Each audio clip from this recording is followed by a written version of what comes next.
इस देश में इकोलॉजी और एनवायरनमेंट के सवालों पे विकल्प के मॉडल क्या हो सकते हैं, उसके बारे में नई सोच हुई। इसके अलावा नई सोच नहीं। तो मेरी बात कहने का मुख्य बिंदु ये है कि अगर हमें आज अपने देश पर हो रहे इस बुनियादी हमले का मुकाबला करना है तो सिर्फ राजनीतिक मुकाबला काफी नहीं। The battle to save the Republic of India cannot merely be an electoral or political battle. It has to be a battle of ideas. Because we have lost the battle to save the foundational ideas of this republic.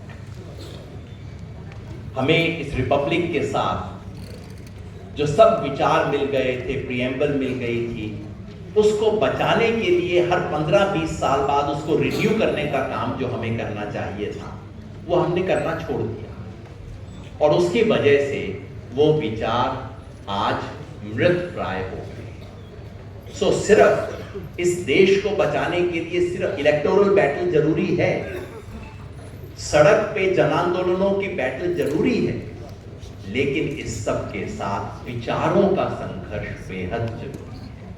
और वो विचारों का संघर्ष तभी होगा जब हम modern Indian political thought की इस परंपरा को पुनर्जीवित कर सकेंगे, पुनर्स्थापित कर सकेंगे। मैंने शुरुआत में कहा था कि ये बात उड़ीसा में रखने का एक विशेष मंतव्य है मेरे मन में। ये बात मैं कहीं पे भी कह सकता था, हैदराबाद में भी बोल सकता था, ये बात मैं दिल्ली में बोलता ही रहता हूँ। यहाँ ओडिशा में बोलने का एक विशेष लालच है मेरे को, और वो इसलिए कि मेरे विचार से मॉडर्न इंडियन पॉलिटिकल थॉट की ये जो परंपरा 1970s के करीब लगभग खत्म हो गई, उसका अगर कोई अंतिम बड़ा चिंतक था तो वो एक उड़िया था, किशन पटनायक। किशन पटनायक मेरे जो सब ताली बजा रहे हैं उसके बारे में कुछ कीजिएगा। मेरी शिकायत भी आप लोगों से है। शिकायत ये है कि ओडिशा ने किशन पटनायक को समझा नहीं, उनका सम्मान नहीं किया। और सम्मान का मतलब कोई मूर्ति वगैरह नहीं, किशन जी को कोई मूर्ति नहीं चाहिए थी अपनी, उनके विचारों का सम्मान है, उनके विचारों को हम कैसे आगे ले जाएं, ये मेरी धारणा है। इसमें मेरा व्यक्तिगत संयोग भी हो सकता है।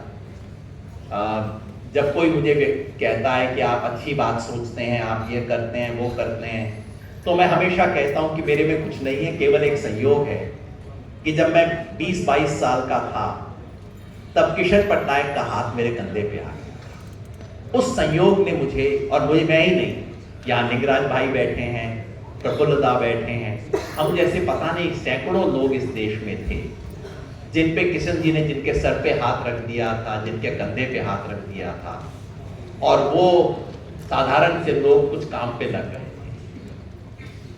ये बात मैं केवल इसलिए नहीं कह रहा हूं कि किशन जी मेरे राजनीतिक गुरु थे, पर अगर हम किशन पटनायक के लेखों पर गंभीरता से विचार करें, किशन जी ने लिखा जीवन भर राजनीति के साथ साथ, क्योंकि भारतीय मॉडर्न इंडियन पॉलिटिकल थॉट की परंपरा का ये हिस्सा था कि नेता सिर्फ नेतागिरी नहीं करेगा, नेता लिखेगा।